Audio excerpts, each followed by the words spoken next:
Hi everyone, and welcome back to week 3 of UX Design Fundamentals. This week, we're going to build on what we learned last time in the strategy plane and define the scope of our project or product. Let's get started, shall we?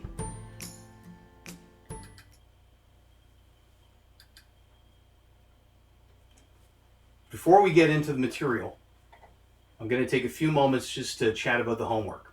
So last week, I assigned you a UX mini brief, which is 3 elements of a full UX brief: the user needs, product objectives, and business goals. And it should be submitted by now. But just in case you need to put a few finishing touches, let's go through some of the details. Of course, a UX brief should include a lot of great information about your project, including the project concept, business goals, product objectives, and target audience. In this UX mini brief, we want you to concentrate on the 3 things highlighted here in green: business goals, product objectives, and target audience or user needs. Let's make sure that you understand those. The business goals are a little bit larger, a little bit more medium term. They talk specifically about where the business wants to go. The product objectives, and in this case, it's likely a website or some sort of application. Product objectives are a little more specific: measurable, attainable, relevant, and time-based. And user needs should match what users' expectations are of the product once they interface with it. So I hope you had a great time looking at that and completing that assignment, and I look forward to reviewing them. Just to go over the other elements of a UX brief that we talked about last week. A UX brief can also include a review of the competitive landscape, some information about brand, any previous research or usability testing, challenges and things to overcome with regards to the project, measures of success, specifically any metrics that might indicate success to your client, and any key performance indicators. So a key performance indicator is a metric that is extremely important to your client and really drives their business forward. It helps indicate that their business is driving forward. So let's talk about the scope plane.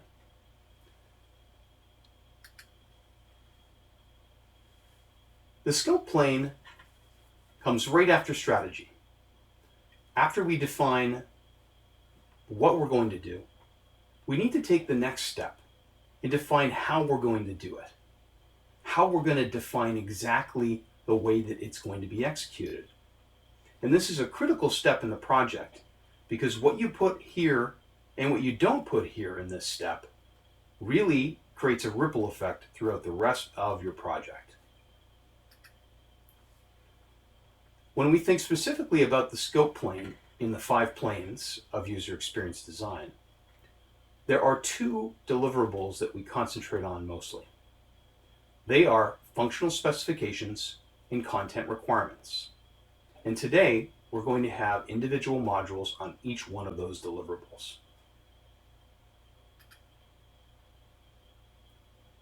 The scope plane can be defined as such: with a clear sense of what we want and what our users want, we can figure out how to satisfy all those strategic objectives. Strategy becomes scope when you translate user needs and product objectives into specific requirements for what content and functionality the product will offer to users. What we'll be doing this week is defining what the scope of the project looks like based on the strategic direction we got in the previous plane.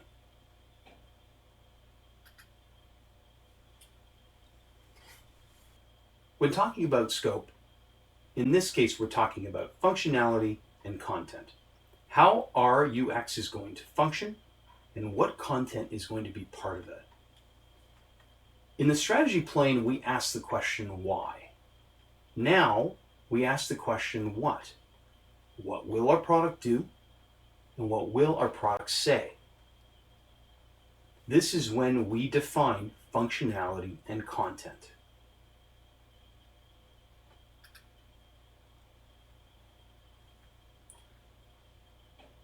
Functionality and content has an important symbiotic relationship. We need to be sure that both are defined as accurately as possible, and they also need to be defined together. Function and content aren't done in a silo, they're done in tandem, and they depend on each other. The two deliverables that I mentioned a little earlier are functional specifications, which address what our product will do, and content requirements that address what our product will say.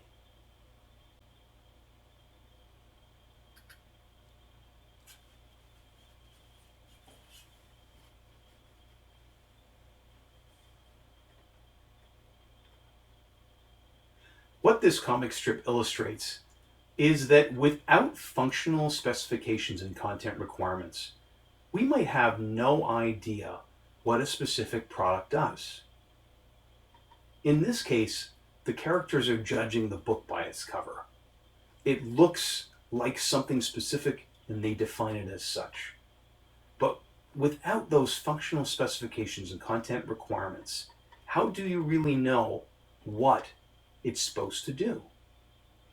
That's what we're going to define in the scope plane. So why do we define the scope? We define scope because it adds value to our work. It forces us to have a process, one that addresses conflicts and potential rough spots in the product, and it provides a reference point, a benchmark for the team to use throughout the product lifecycle. It also eliminates ambiguity in both the language and the process. To sum all of that up, without scope, we don't really know what we're doing. We have to take as much time as possible and get as detailed as possible to be sure that there absolutely is clarity in the deliverables we're going to create. The ambiguity part is extremely important to avoid. The way that I usually position the importance of scope is in reference to being able to read someone's mind. I don't know what you think the product should do, and you don't know what I think the product should do. So unless we write it all down and agree on it, how are we going to be on the same page? And by writing it down and declaring it to your client or your team, you're effectively defining scope. You're describing how something will work and what content it will contain.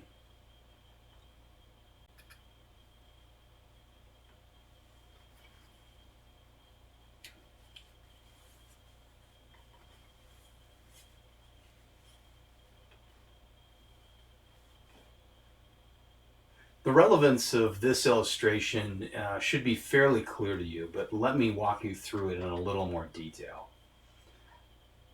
When defining the functionality of something, it's important to be as specific as possible.